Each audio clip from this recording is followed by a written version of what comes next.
મિત્રો થોડાક ટાઈમ પહેલાં એક મિત્રનો ફોન આવ્યો હતો કે અશોકભાઈ એક દવા બનાવી દો. મેં કીધું ભાઈ પ્રોબ્લેમ શું છે તને કે તારે દવા બનાવવી છે? કીધું હું તો ભાઈ દવા ને એવું કંઈ બનાવતો નથી, સાબુ શેમ્પુ ને એવું બનાવું છું.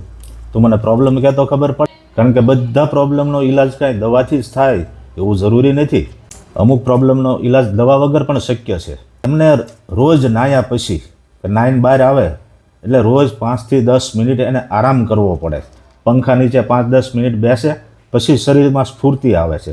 નાહીને બહાર આવે એટલે એને થાક અનુભવાય છે, એના શરીરની એનર્જી નથી રહેતી. આ પ્રોબ્લેમ ઘણા બધા લોકો સાથે થાય છે. ઘણા બધાના ફોન આવ્યા છે.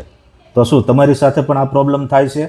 જો તમારી સાથે આ પ્રોબ્લેમ થતો હોય ને તો વિડીયોની કોમેન્ટમાં જરૂરથી લખજો. આ પ્રોબ્લેમ હતો સાબુનો. સાબુના હિસાબે એમના શરીરને આખી એનર્જી ખેંચાઈ જતી હતી. શરીરને આખું લૂઝ પાડી દેતું હતું.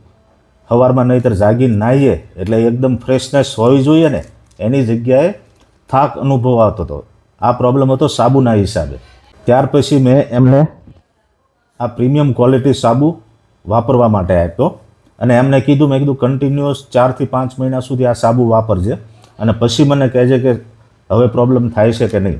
એ મિત્રનો પછી ફોન આવેલો અને કીધું કે હવે આ પ્રોબ્લેમ દૂર થઈ ગયો. તો ઘણા મિત્રોને આ પ્રોબ્લેમ થાય છે કે સાબુના હિસાબે શરીરની એનર્જી ઓછી થઈ જાય છે. જે નેચરલ સાબુ નથી હોતા એ શરીરની એનર્જીને ખેંચી લે છે. તો મિત્રો હંમેશા નેચરલ પ્રોડક્ટ વાપરવાનો આગ્રહ રાખો.